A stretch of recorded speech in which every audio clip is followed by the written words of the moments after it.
Princeton University, who was prior to that Hillary Clinton's policy advisor. Today, the country with the most connections will be the central player. If power is derived from connectivity, then the focus of leadership should be on making connections to solve shared problems. Connections, of course, are what CIFAR is all about. Connecting the brightest minds on the planet to address the most important and shared questions. And I think the interesting thing is this approach works.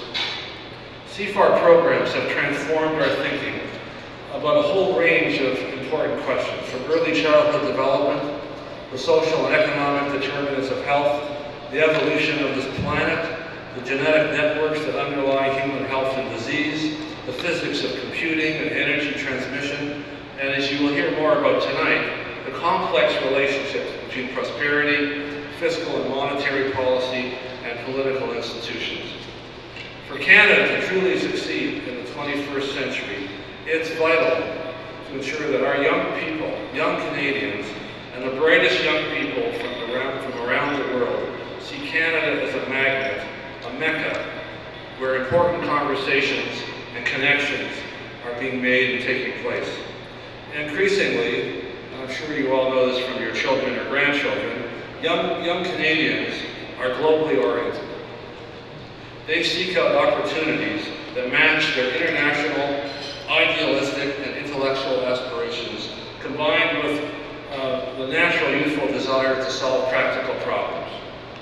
They're global citizens who see a role for Canada that forges international coalitions, partnerships, and networks to address the significant challenges and exciting questions of their day. One of the main reasons I feel so privileged to be leading CIFAR, and there are a lot of reasons, is that our original vision, going back to the 1980s, was exactly that: to bring together the very best minds, the brightest young people from across our country and from around the world to address important and exciting questions. This is a bold and, to this day, unique vision. To accomplish this vision, CIFAR's connections and networks have to go beyond the research community. We need to connect with like-minded organizations and individuals around the world to help us achieve our mission. And in that regard, I'm delighted to welcome Laura Lyons from the Banff Center. The Banff Center will be a new strategic partner for CIFAR. Together, our two organizations are exploring new ideas for shared activities that lie at the nexus between ideas, new knowledge, new science, and the world around us. And Denis Quirion, our new Vice President of Research and Partnerships, is now speaking to many organizations from across Canada and around the world about forming partnerships with CIFAR. In fact, I think the reason Air Canada stock is going up is because of Denis. Today, we have a very important discussion, as I said, with our program directors on how best to nurture the next generation of global research leaders. And we're committed to mobilizing new knowledge and putting it into action. This drive to put research into action has been central to CIFAR's mission since its earliest days. As the Globe and Mail pointed out in a major editorial several weeks ago now, CIFAR's programs in population health and experience-based biological and brain development have formed the basis of public policy on early childhood development and education in Canada, Australia, the US, and elsewhere. Earlier today, in a meeting with CIFAR's program directors, we had a very robust discussion on ideas on exactly this: how to put research into action to ensure that the new knowledge and new thinking coming out of our programs is put in the hands of people who can effectively use that knowledge. Thank you again for being here this evening.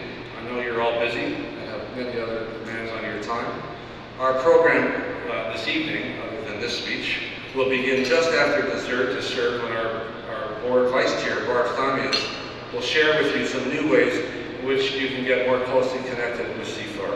Bon appetit et bienvenue.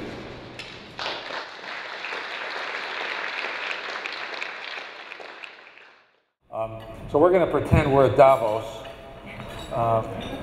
We're not surrounded by mountains. We have a dinosaur, so I don't know what that means. But Let's pretend this is a Davos discussion about a topic that is obviously of huge current interest and importance, and that's the crisis in Europe. As you all know, rarely a day goes by that we don't see or hear commentary in the media on the debt crisis. Yet it seems that the more that's getting written, the less we understand, and certainly the less I understand. Earlier this month, Canada's Finance Minister, Jim Flaherty, warned that Europe remains, quote, a clear and present danger. The crisis has been going now for quite a while, and from a distance appears to be little progress to any kind of resolution. How long can the uncertainty continue, and what does it mean for the rest of the world, including Canada, of course? To help us gain a better understanding of this, I think, very complex economic and political situation, we're very fortunate to have three really outstanding thinkers, three CIFAR fellows with us tonight. Our research cluster on identity, institutions, and society brings together academics from different geographic and disciplinary backgrounds to bring new understanding to complex issues such as the current crisis that's going on in Europe. This evening we'll hear three perspectives from each of our presenters, and then we'll have a roundtable conversation before I open up the floor to all of you, and I hope that each of you will feel free to put your hand up. Not everyone's going to have a chance to speak, I guarantee that, but I hope we have a really robust conversation at the end of our formal presentations. Our first speaker is Tim Besley. I'm very delighted to introduce Professor Besley, who I just met this evening for the first time.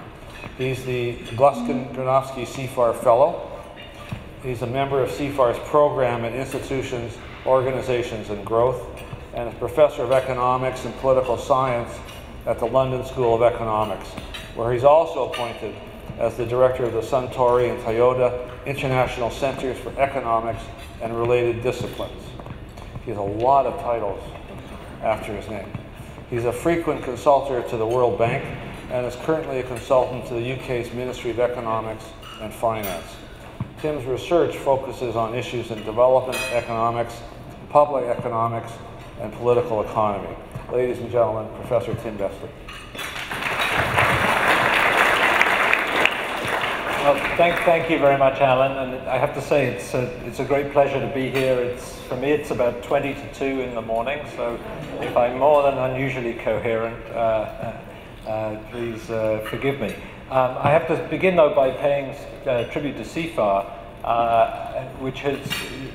I joined CIFAR at a point in my life when I thought I'd already experienced all forms of academic interaction and learned that there was a new one through involvement in an extremely exciting project. And I think the main test for me of my commitment to CIFAR was the fact that between 2006 and 2009, I served as a policymaker on the Monetary Policy Committee of the Bank of England, and I don't think I missed a single CIFAR meeting during that period. They were right in the diary. There were things I cared about, perhaps more than any other commitments that I had. Now, you have to bear in mind that when it comes to discussing issues of Europe, that I'm from the UK, and we're frequently branded as being Eurosceptic, and I'll try not to come over that way. Indeed, I am to a degree Eurosceptic, but not in the normal sense that my countrymen are normally accused of that, in the sense that I'm skeptical about the future unless the current elite and policymakers of Europe decide to fundamentally sort out the very serious issues. It's interesting, if you think about what have been the two images of Europe that we've seen in the last couple of weeks. One, of course, was the European Union was awarded the Nobel Peace Prize. Interestingly, the Nobel Peace Prize is awarded in Oslo, in Norway, a country that voted not to become part of the European Union, but nonetheless obviously expressed their admiration for the achievements of the Union, ostensibly for its role in maintaining peace in the period of its existence. But the other image, for those of you who follow this, you might have seen, have been the riots on the streets of Athens and latterly on the streets of Madrid. The displeasure being expressed by those citizens, at the stresses those countries are under, a fair amount of which I think lies at the door of a project that one has to say there are serious question marks over, namely the whole project surrounding the creation of a single currency in advance of creating those kinds of institutions which have traditionally supported currency zones, and I'll come to that in a moment. But if you look in the longer scheme of history, it's sort of interesting even to go back 1,000 years and think about the various attempts there have been to recreate the Western Roman Empire in its various forms. What stands out compared to attempts, particularly those of Napoleon and Hitler and others, to recreate the Western Roman Empire, is that the European Union was a project in which this was going to be created by free association of countries to build something which had clearly an economic basis, and that was always at the heart of what was trying to be created. The politics of what was going to happen and has happened, I think, were always less clear-cut. And indeed, I'd say many of the issues that we face now come from the fact that there's an uncertain political vision. I think there's a much clearer economic vision. And that said, the creation of the single currency, I think, is beyond doubt a project of political force rather than of economic thinking, in the sense that if you look in the history of almost any other country, at the point at which it can operate as a currency zone, it has typically already created the institutions of representative government over and above to regulate and to deal with the issues that come from having a common currency. And equally, the kinds of transfers that are needed between states to sustain prosperity in a world where exchange rate adjustment is no longer open to you also need to have been created in advance of a single currency. Now, I think most people who were debating the creation of the euro in the late part of last century were aware of that. I think in a certain sense you can say they've got unlucky. They've got unlucky because the magnitude of the crisis that hit Europe in 2008 was altogether larger and created altogether bigger stresses for that project than anyone could reasonably have envisaged in the late 20th century, in the 1990s when people were designing this. I think what people were bargaining on, and something which hasn't happened, was there would be a period of bedding in of these institutions long enough to allow the European project to continue in a fairly measured way. And what we face now, though, is a series of decisions that are born out of necessity and in a point of real crisis, because a number of states' fiscal positions in particular are unsustainable. And within the single currency, they no longer have the ability to use currency adjustments, so adjustments in living standards are having to happen in much more difficult ways. But the fact is, some countries, and I mentioned Ireland, and we can come back to that in some of the discussion, are making those adjustments with relatively little difficulty and fuss. I mean, difficulty obviously for those who are involved in making them, but not in terms of the ruptions in politics and the degree of protest. Whereas other countries, clearly Greece being a prime example, those adjustments to living standards in the absence of currency change are proving extremely difficult. Now, the question is, what are the scenarios, the future scenarios? There are those who think it's more or less inevitable that the euro cannot continue in its current form. Quite whether it has to break asunder, I think is not clear, but certainly there are those who believe that in the end, countries like Greece will not be able to sustain membership of the euro, and that what we're seeing right now is an attempt to patch fundamental problems that will effectively continue to a point at which there will have to be some organization of an orderly exit. A second scenario is what we're in now, which is a form of muddling through, hoping for a kind of economic recovery that would allow us to continue to paper over those cracks. And maybe that is the future scenario. But the third scenario, and it's the one that we really need to talk about, is resolving the issues. But resolving those issues requires creating, in effect, a political union over and above what has been created in the form of a single currency, creating a central state, a federal state of Europe, which sees itself as regulating taxing, spending. I don't think we're at a point where, if you look in the history of nation states, Europe is ready for that. There's no sense, I think, of a common culture across Europe that's often a precondition to creating an effective nation state. And there's certainly not a set of representative institutions to reinforce that. So in many ways, the solution that seems most promising, which is to create a federal state of Europe, also seems most out of grasp.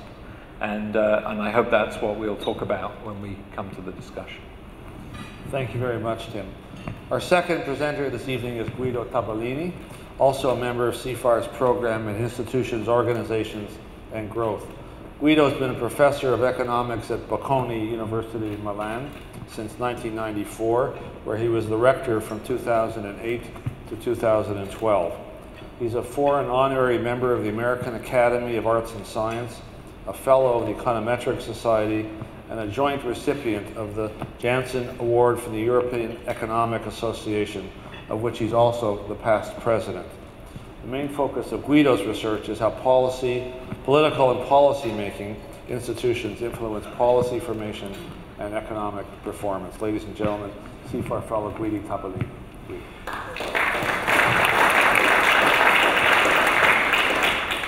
So let me also thank you for inviting me, and most of all thanks CIFAR for all that it's doing. As Tim said, being part of this group is one of the most exciting and influential things that has happened in my career, so I'm very, very grateful for this. These are unscripted remarks, by the way. Absolutely, but very sincere.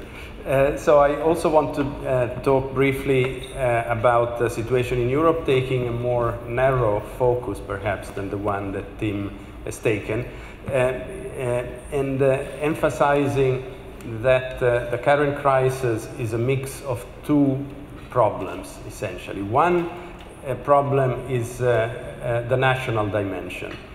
When the euro was started, and until 2008, until the US crisis, there was a huge inflow of money from Northern Europe to Southern Europe, largely intermediated by the banking sector of the euro area. Not all of it was bad. I mean, part of the purpose of having a single currency was precisely to have integration of banking markets and financial markets. And this integration took place without integrating property of banks, but investing a lot of money into Southern Europe. Now, of course, not all this money was spent well. In Spain and Ireland, this money went to feed a real estate bubble. In Portugal, it went to feed excessive growth of consumption. In Italy, it brought convergence of interest rates on government debt down to the level of German debt. So this was very helpful for Italian public finance, which, however, did not take advantage of this benefit to reduce its debt. In Greece, it did a mix of all of these things. Then came the crisis in 2008 in the US, and this led to what economists call a sudden stop.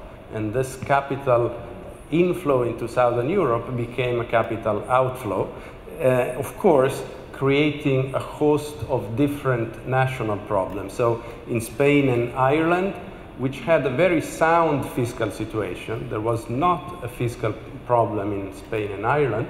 The collapse of the real estate bubble led to a banking problem. In Portugal, there was the issue of how to finance the current account deficit. In Italy, the cost of debt became high again, and so we started having problems in the sustainability of debt. And again, in Greece, it's a mixture of all of these things. Now, these problems are different and unique for each country, so they're not the same problem, but nevertheless, there are some common features, with the exception of Greece. Greece is really a special situation, which may be difficult to see whether it can remain in the euro area also in the long run. But in the other countries, I think there are two common features. One is that these countries were probably wasted some of this money, but were not insolvent to begin with. of course, they could be insolvent as a result of this sudden stop. So, in my view, what is happening in Southern Europe, with the exception of Greece, is a liquidity problem more than an insolvency problem. If you take away all of this money from these countries, of course, they're going to be risking insolvency, either they or their banking sector. The second common feature, although the problems were different in these countries, is that there is a spiral of problems between the sovereign and the banks. So in Spain and Ireland, the problem hit the banks, and the banks created a solvency issue for the sovereign. In Italy, the main hit was on the sovereign, but the banks were, of course, holding a lot of bank debt, of government debt, and so the banks became also problematic. So these are the two common features, a confidence and liquidity crisis and the spiraling of bank and sovereign. The second dimension, so this is the national dimension. The second dimension of the euro crisis is what Tim stressed, the inadequacy of the European institutions. So because it was not a political union, the euro area was built on a very strong premise of keeping monetary policy separate from fiscal policy. This was a very clear contract, a very clear political contract along which the euro was founded, and of course it was embedded in the international treaties of the euro area.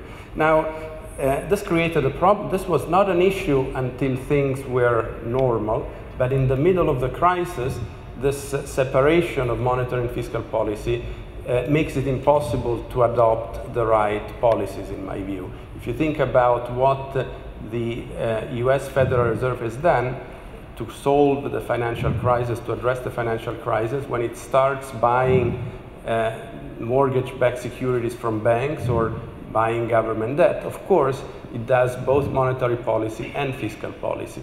The ECB could not do that, and so if you don't allow the central bank to act as lender of last resort, not just towards the banking sector, but also towards the sovereign, you don't have the tools to deal with this liquidity crisis, just because the dimension of the crisis is so large that only a lender of last resort like the central bank has the resources to cope with the crisis. And so to the crisis you now add a currency risk, a risk of breakup, which raises uncertainty, investment goes down, the cost of capital for Southern Europe rises, and the real economy is hit. So what is the solution, just to close my remarks? I think the germs of the solution, in my view, were really put on the table and approved in June. I think June was a turnaround moment, in my view, because you could see together all the elements of what could be eventually a solution. First, there was for the first time an availability of the ECB, of the European Central Bank, to step in and help the sovereigns of these countries under specific conditions. This never happened in a clear way in the recent crisis with the same force with which Draghi, the president of the ECB, has put it in June. Second, there was a system of conditionality that was added to the European Central Bank interventions, which could lend credibility to the fact that when the central bank would step in, these countries would not become too relaxed. Third, there was a commitment to build the ingredients of a banking union, to centralize bank supervision at the European level, to use funds from the European Union, this ESM, this fund created with financing from the member states, to directly recapitalize the banks in Europe. So to use European resources to recapitalize the banks in Europe. And this is crucial because it would break the spiral, the link between the bank and the national sovereign. And third, there were also very high-level statements about moving on towards political integration, of course with a much longer run perspective, with lots more ambiguity on the ultimate point of arrival, but it was put on the table. So all of this, I think, is a step in the right direction. This was in June.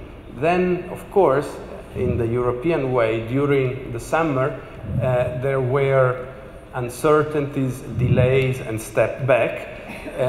It is now clear that the implementation of these steps is going to take longer and there are more difficulties. It is also clear that a lot of damage has been done to the real economy.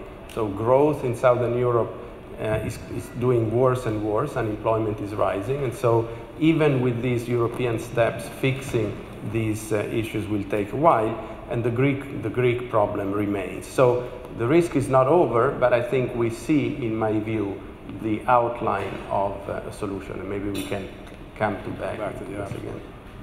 Thank you very much, Guido. Our last speaker before questions is Jane Jenson. Jane is a member of CIFAR's program in Successful Societies, and she's a professor of political science at the Université de Montréal, where she holds the Canada Research Chair in Citizenship and Governance. Her current research interests focus on citizenship, and particularly social citizenship, social policy, social movements, diversity, and gender studies, where she's analyzing changes to social policy paradigms in both Canada and the EU. Ladies and gentlemen, CIFAR Fellow Jane Jenson.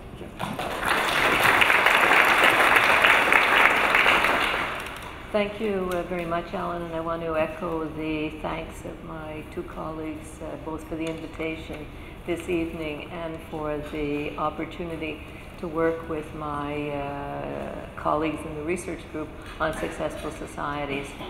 It, as the others have already said, is a career-changing and career-enriching experience, and so therefore, thank you very much for this opportunity. What I'm going to do tonight is to talk about the Euro crisis, as my colleagues have already done with great expertise. And I'm going to talk about some of the political dimensions of that crisis. But before doing so, I want to just remind ourselves that from the beginning, the EU and the European communities before it was always a political project, an act of political will. It wasn't driven by any economic need or any other kind of force than the political decision of first 6 countries to act together in the name of peace and prosperity, and then the addition of the others, so that they went from 6 to 27 since the Treaty of Rome. So that the creation of the European Union was an act of political will, and the creation of the Euro and the European Monetary Union was another act of political will, an act in anticipation of greater union. The second thing that I want to remind everyone, and ourselves as well, is that this is not the first major crisis that this set of institutions has faced. There are those who, in fact, can analyze the European Union as a series of crises, as having been built on crisis after crisis, and the capacity of it to resolve these crises. This may, however, be one of the most serious, if not the most serious, that it has encountered. So what I want to do is I want to talk about 2 particular dimensions of this crisis. The first is the slow pace of decision-making. What we see on this side of the Atlantic, or what we read about, is summit after summit. There seems to be constant summits, constant meetings of heads of state, either bilaterally, multilaterally. So why is that happening, and what are the consequences of that form of decision-making for the resolution of the crisis? And the second is to link that dimension of decision-making and political choice to the the very visible mobilizations in the street that we see on television or in the on the web or on the pages of the newspaper. So let me start with the first one. Why does it take so long for the EU to act in what is an ongoing crisis? And here we have to understand the nature of the beast. The fact that it is in many ways an institution or a set of institutions which are sui generis.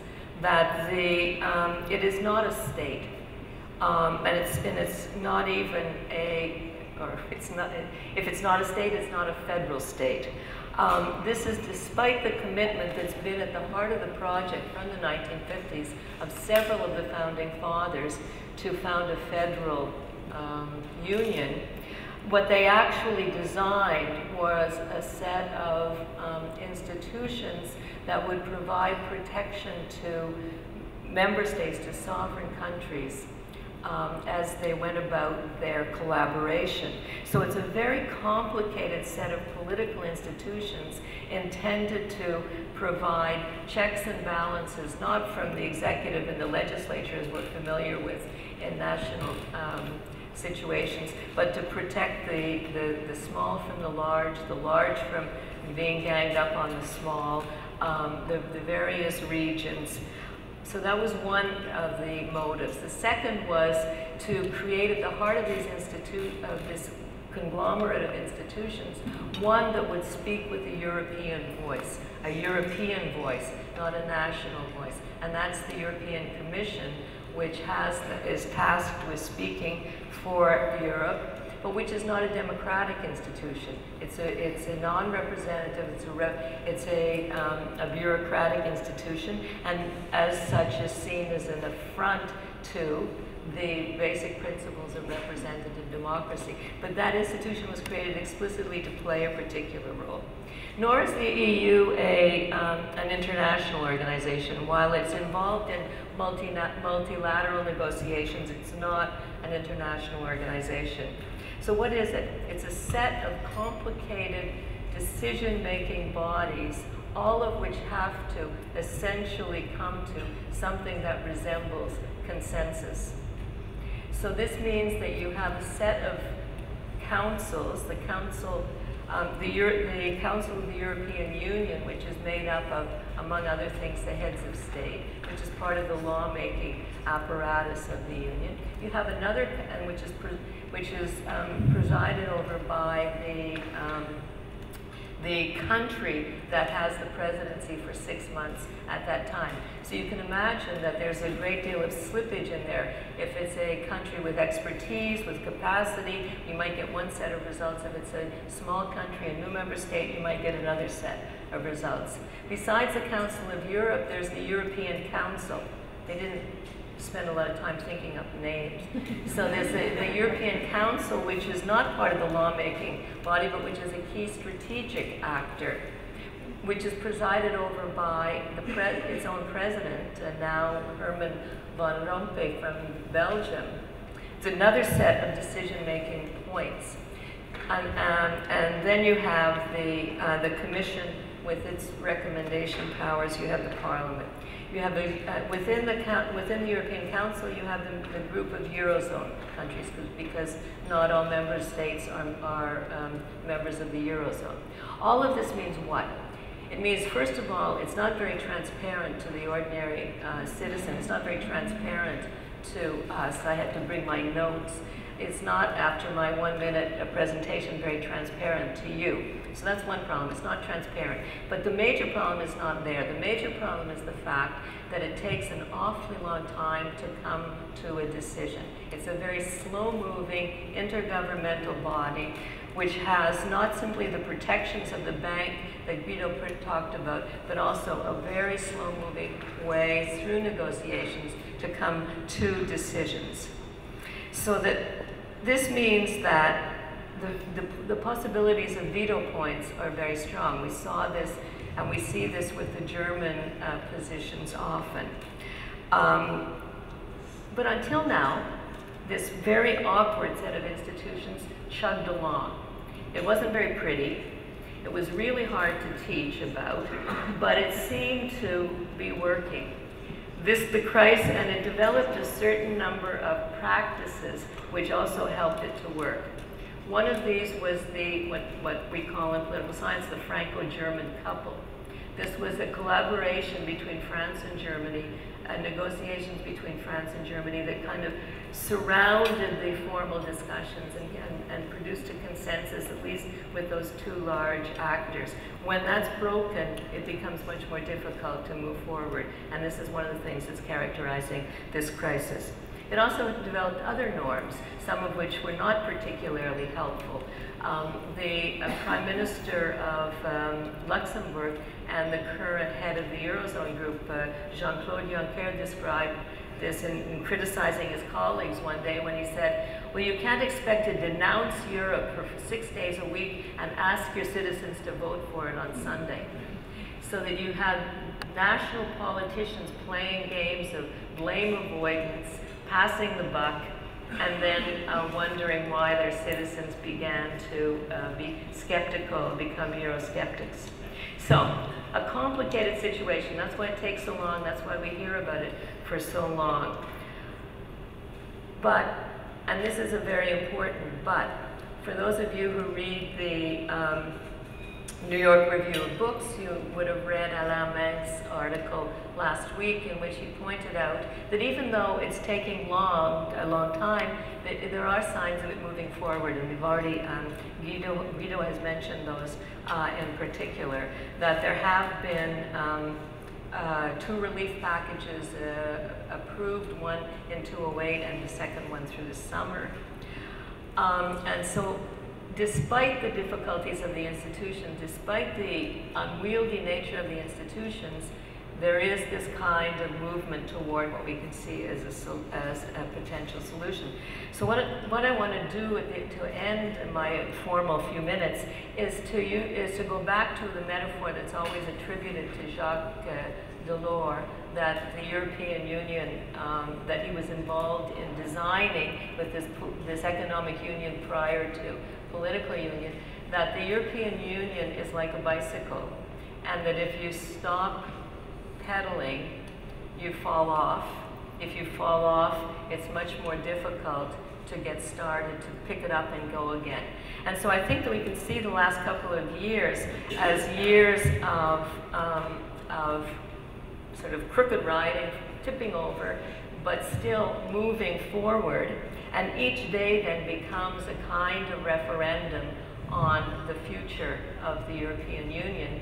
As students of nationalism said, that every day was a referendum on the future of the country. Now, I haven't talked about my second point, so I hope that it'll come back in the discussion, which is what are the links between this institutional arrangements, these institutional difficulties, and what's going on in the streets of Athens and Madrid. Thank you.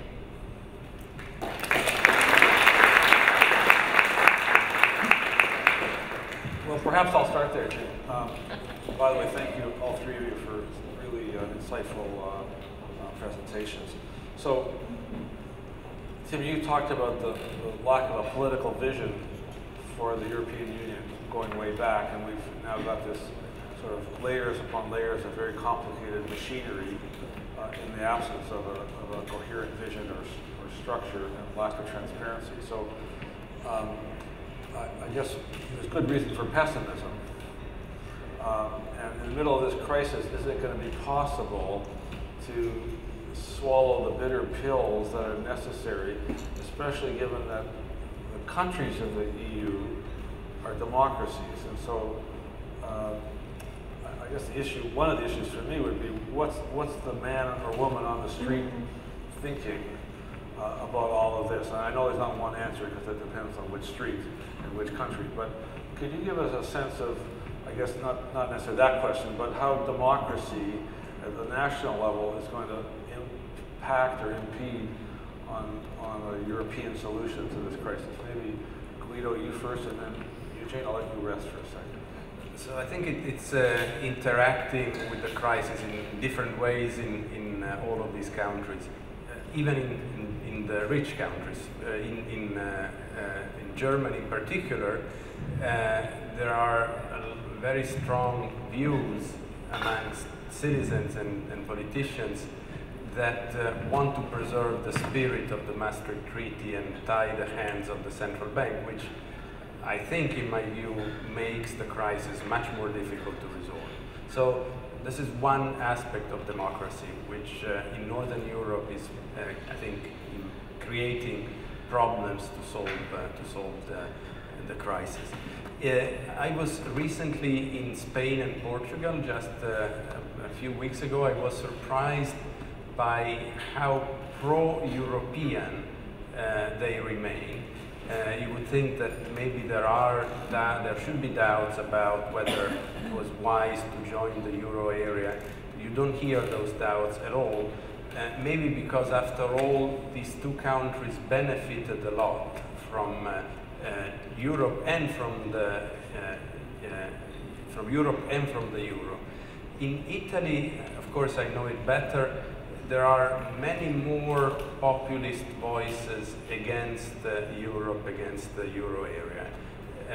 The latest polls give 20% of the vote to a populist party headed by essentially a comic actor, which is campaigning on Italy should perhaps leave the euro. Not Berlusconi. No, not Berlusconi, another one. So if you add I think Berlusconi would not leave the euro, but there is somebody out there who is toying with this populist part of the population, and in Greece too. So a danger of the crisis, if it continues, is that it will undermine not democracy. I think Europe remains democratic, but the functioning of democratic institutions, because it will make it much more difficult at some point to see light at the end of the tunnel, to see hope, and of course this opens up the room for populist parties. Jane, briefly, anything to add to that? Yeah, well, I mean, I think that the caution about the domestic consequences that you've just mentioned are really important to emphasize, and I would just second that analysis as being a risk. But I think that there's also a question about the kinds of political movement towards political institutions that Tim's calling for, because I think that that the crisis itself is making it more difficult to move towards those institutions, or the political construction, because one of the things that the crisis does is that it brings or the way that it's been managed, it brings a backtracking on the element of the European Union that was always promised to go along with economic union. So there would be economic and monetary union, but that wouldn't interfere with the European social model. There would be the euro, but that wouldn't interfere with the European social model. That was the compact. And in fact, what's happened, and that's what the crisis has really done, is to ask people in Greece and in Spain to give up those acquired rights or potential benefits of social Europe in order to save economic Europe. And so people are being asked to give up parts of their pensions, or they're being asked to give up part of their children's future for employment, because the youth unemployment is so high. They're being asked to do that in the name of saving the euro. Now, all of that may be very necessary. That's not my point. My point is that when you then ask them in a year or two to vote in a referendum on a new treaty, I think it's going to be a lot harder than it's been even up to this day, where we know it's been relatively hard in some countries to get positive votes on referenda. So that needs to be thought through very carefully by the European leaders. So Tim, is there any reason for optimism? I think you ended on a somewhat optimistic note. So, your house is burning. What do you advise governments? On this particular issue, I think if I sound optimistic, I misspoke because I mean, think of the role of the ECB, and that is now going to become one of the primary institutions, but its democratic accountability is really quite limited. And so and I was in Ireland last week, and the guys there, I had a very interesting dinner with a bunch of senior people, the governor of the central bank. What have they been spending the day before doing? Talking to the troika, as they call it, the guys who come in and now give the report card to the Irish government. A popular, not a popular figure, but a well-known figure in Ireland right now is the IMF official who comes every 3 months. This is undermining democracy. I mean, the guys in Washington coming to Ireland, and a lot of the decisions are going to be made about people's pensions and salaries and so forth on the back of this. So I'm really quite concerned. And the third thing, which gets very little discussion, is go to China now and say, what has this done for prospects of democracy in China? And they look at Europe and they say, this is what your democracy has done. The argument going on inside China about democratic reform has been set back by this. So I think on every front I look at, this is a considerable setback for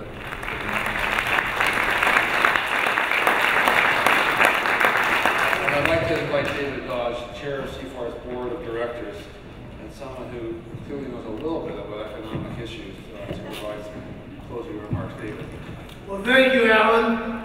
But what I'd really like to do is invite you all for one really large round of applause for our panel here tonight.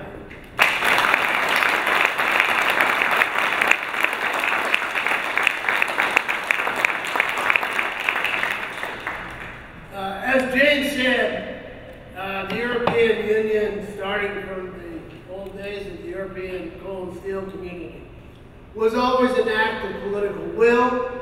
It remains very much an act of political will, and the real question, which kind of underlay the remarks of our three panelists, was, is there that political will there to continue to move forward, to, as Jacques Delors said, avoid falling off the bicycle? We've got to keep somehow moving forward.